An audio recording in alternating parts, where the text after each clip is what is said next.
Hello and welcome back to the Opener Sorcery. It's Devi, and today on Devi's Divination Corner, we are touching on Osteomancy. So we did Scapulomancy a little bit ago, which was specifically the shoulder bone and the burning of the shoulder bone to identify what's going to happen in the future. This one is going more into bones, plural. So Osteomancy. This is the reading of the bones, the throwing of the bones, things of that nature. This one is a incredibly highly personalized practice. So, finding the bones overall. Finding the bones. There are definitely some rules to it. But first rule overall is if the animal died by man, like, you killed it, don't use the bones. The animal's not going to want to work with you. The only way to really get around that is, did you raise the animal yourself? Did you provide for that animal and have a loving, fulfilling relationship, like farm to table style, but in like the most loving way?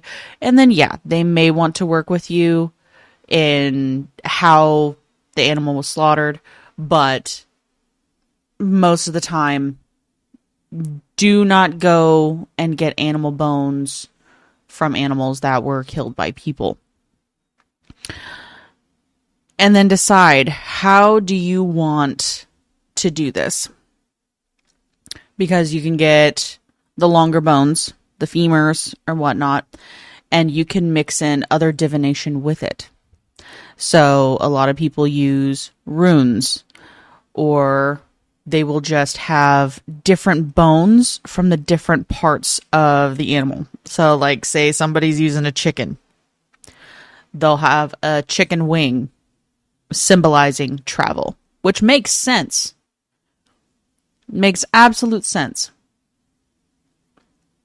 But that's really you putting your own meaning on it. But like any divination, that's kind of how it works. Because spirit doesn't talk through open a book and you are going to read a dictionary. Well, technically it kind of does, but we're not going to read like an instruction manual. Spirit only speaks like this. No, spirit speaks however spirit's going to speak. They speak through a book. That's different. That's a different kind of. But I digress. In Osteomancy, so you're deciding how you want this to be read. Do you want to add other things in? So, just like we did Lithomancy a couple weeks back, right? There is a generalized set, like a generalized set of 13 that they recommend. Here, they're also recommending 13. And some of it symbolizing the same damn things. Because, let's be honest, the same themes are prevalent in life, and that can be applied to many different things. So travel can indicate you're being drawn from somewhere because there's new opportunity somewhere else. There is danger where you're at. You know, you could be traveling for pleasure. You could be traveling for safety. There's differences there, but it applies in a multitude of ways.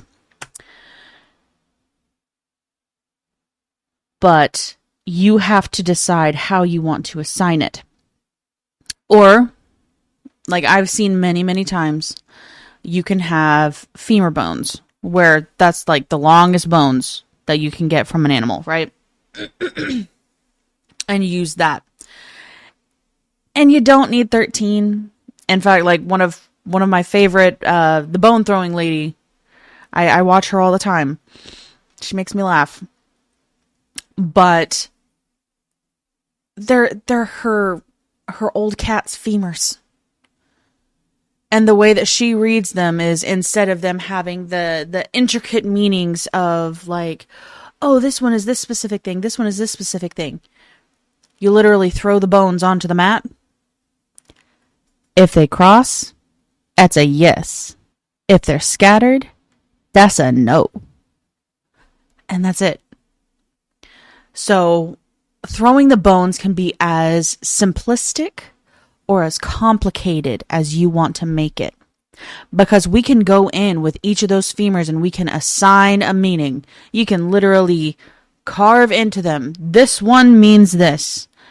Paint them, decorate them how you want them. But it is highly, highly personalized, because you are going to have to sit with each one if you're wanting to go the more complicated, more intricate route.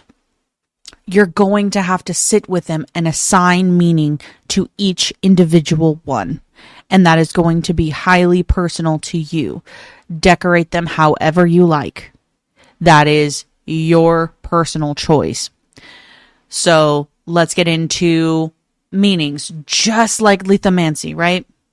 Where we were talking about throw in the stones and the proximity to one another is what determines the meaning.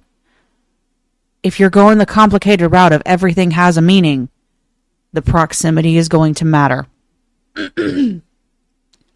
So that proximity. You've got good luck. That is right next to surprises. There's a good luck surprise that's going on. Because let's face it, you can have a good surprise or a bad surprise. Doesn't necessarily matter. But it's all about proximity and how you read it. So I know this might seem like a little bit of word salad because I haven't given you like specific instructions for osteomancy overall, but because it is such a highly personalized practice, I don't think there can really be a, here is the only way to do it, and you have to do it this way. This is the only way that can be done. That's not how this works. So it is you sitting with yourself and trying to figure out, how do I want to read these? How do I relate to these? What are the meanings that I can put on them so that spirit can contact me and help me to understand what I need to understand? And I think that's really all I got for you. I know it's simple. It seems a little too simplistic. But most magic is. Let's be honest. This is Devi with Devi's Divination Corner on the Open Resorcery, and I will see you guys next time. Have a good one.